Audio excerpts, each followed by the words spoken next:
علی بھی اگلا سوال ہے، کیا نبی علیہ السلام کے اعلان نبوت سے پہلے مکہ کے تمام لوگ ہی بت پرست تھے یا ان میں مواحد اور عیسائی یہودی بھی موجود تھے؟ اگر تھے تو ان کے نام بتا سکتی ہیں؟ ہاں جی موجود تھے، کیوں نہیں تھے، سارے ہی نہیں تھے۔ پہلی تو بات یاد رکھیں، یہ جو آپ کو پٹی پڑھائی گئی ہے نا کہ اہل مکہ جو ہیں وہ اللہ کو نہیں مانتے تھے، سر قرآن پاک میں درجنوں نہیں سینکڑوں آیات ہیں کہ وہ اللہ کو مانتے تھے لیکن اللہ کے ساتھ شریک ٹھہراتے تھے۔ ٹھیک ہو گیا؟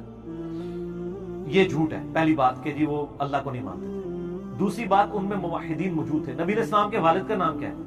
عبداللہ، اللہ کا بندہ۔ صحیح مسلم میں حدیث ہے، اللہ تعالیٰ کو دو نام بڑے پسند ہیں، عبداللہ اور عبد الرحمن۔ سر عبداللہ نام رکھا ہے تو اللہ کا کانسیپٹ تھا نا۔ ورقہ ابن نوفل جو حضرت سیدہ خدیجہ کے کزن تھے، بخاری اور مسلم دونوں میں آتا ہے جب نبی علیہ السلام پہ پہلی وحی نازل ہوئی تو نبی علیہ السلام کو حضرت خدیجہ ان کے پاس لے گئی تو انہوں نے کہا یہ تو وہی وحی ہے جو حضرت موسیٰ علیہ السلام کے پاس آئی تھی، لیکن ان قریب آپ کے لوگ آپ کو اس شہر سے نکال دیں گے جب ان سے آپ سچائی کی بات کریں گے۔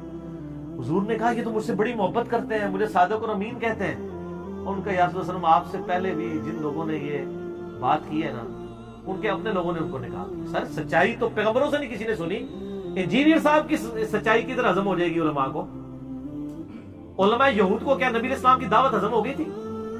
تو ان کو آپ کیسے ایکسپیکٹ کرتے ہیں ہضم ہوگی؟ ان کے مفادات ہیں، پبلک کو سمجھیں۔ سمیہ کو اور یاسر کو جو ابو جہل کے غلام ہے، بات سمجھ آ گئی، ابو جہل کو سمجھ نہیں آئی، آقا کو سمجھ نہیں آئی جو ابو الحکم تھا، حکمت کا باپ۔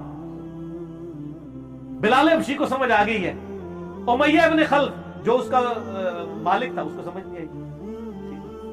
اب میں جب بلال کا ذکر کر رہا ہوں، امیہ ابن خلف کا، تو عمر سیریز میری آنکھوں کے سامنے چل رہی ہے۔ آیا ٹھیک ہے۔ تو یہ بات جب انسان سمجھنا چاہے تو اس کو سمجھ آتی ہے۔ اچھا کیا بات ہو رہی تھی وہ؟ کہ یہودی اور عیسائی کو اسلام۔ تو ورقہ ابن نوفل عیسائی تھے، موحد عیسائی تھے، اور ان کی پریڈکشن آپ دیکھیں صحیح ثابت ہوئی۔ نبی علیہ السلام کا زمانہ نہیں انہوں نے پایا، انہوں نے کہا یا رسول اللہ میں اس وقت اگر زندہ رہا جب آپ اعلان نبوت عام کریں گے، پہلے 3 سال تک صرف رشتہ داروں کو بتایا تو میں آپ کی تصدیق کروں گا۔ یہ موحد تھے۔ ایک اور صحابی ہیں سیدنا زید بن عمر بن نفیل، جن کے بارے میں بخاری میں باب ہے۔ یہ وہ صحابی جن کا بیٹا ہے سعید ابن زید عشرہ مبشرہ، حضرت عمر کا بہنوئی، جس کے بارے میں آج میں نے وہ آپ کو بات بھی بتائی ہے کہ ان کی بددعا لگ گئی تھی اس کو۔ یہ ان کا بیٹا ہے، اور یہ وہی ہے جس کے بارے میں سنن نسائی الکبریٰ میں ابو داؤد میں آتا ہے جب مولا علی علیہ السلام پہ مغیرہ ابن شعبہ اور معاویہ ابن ابی سفیان رضی اللہ تعالیٰ عنہما نے یعنی سب و شتم کروایا تو انہوں نے وہاں پہ عشرہ مبشرہ والی حدیث سنائی تھی کہ ابو بکر جنت میں، عمر جنت میں، عثمان جنت میں، علی جنت میں۔ اور بلکہ مسند احمد میں آتا ہے حضرت علی کا نام انہوں نے پہلے ذکر کیا، ابو بکر جنت میں، عمر جنت میں، علی جنت میں، عثمان جنت میں، اور کہا تم علی کے اوپر یہ کام کروا رہے ہو جبکہ میں نے حضور سے سنا ہے وہ جنتی ہے۔ اور ان میں سے 10ویں صحابی وہ خود جنتی، عشرہ مبشرہ میں سے سعید ابن زید۔ ان کے جو والد تھے ان کا نام تھا زید بن عمر بن نفیل، وہ زمانے جاہلیت میں بھی موحد تھے۔ بخاری میں آتا ہے نبی الاسلام کہتے ہیں کہ میں نے خود دیکھا ہے کہ اس وقت اللہ نے مجھے نبی بنا کے مبعوث نہیں کیا تھا کہ میں یعنی قریش مکہ نے دعوت کی، ابھی حضور نبی نہیں بنے، یعنی اللہ کے علم میں تو ہے، یعنی اعلان نبوت نہیں ہوا۔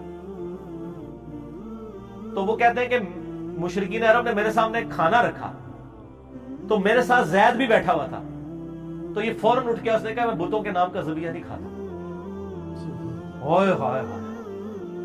اور بخاری میں ہی آتا ہے ایک صحابی سیدہ اسماء بنت ابی بکر، ابو بکر کی جو بڑی بیٹی ہیں، حضرت عائشہ کی بڑی بہن، وہ کہتی ہے میں نے زید کو خود دیکھا ہے خانہ کعبے کی دیوار کے ساتھ ٹیک لگا کے وہ دعائیں کیا کرتے تھے، اے اللہ میں تجھے صرف اکیلا تجھے پوچھنا چاہتا ہوں لیکن مجھے کوئی سچائی نظر نہیں آتی، تو گواہ رہنا کہ میں ابراہیم کے دین کے اوپر ایک خدا کا ماننے والا ہوں۔ تو موحد تھے، پوری امت بن کے اٹھائے جائیں گے وہ قیامت والے دن، یعنی ان کو ہم رضی اللہ عنہ کہتے ہیں۔ اور دیکھیں اللہ نے ان کے بیٹے کو صحابی بنایا ہے اور شروع کے مسلمانوں میں سے بنایا، سابقون الاولون اور عشرہ مبشرہ، سعید ابن زید۔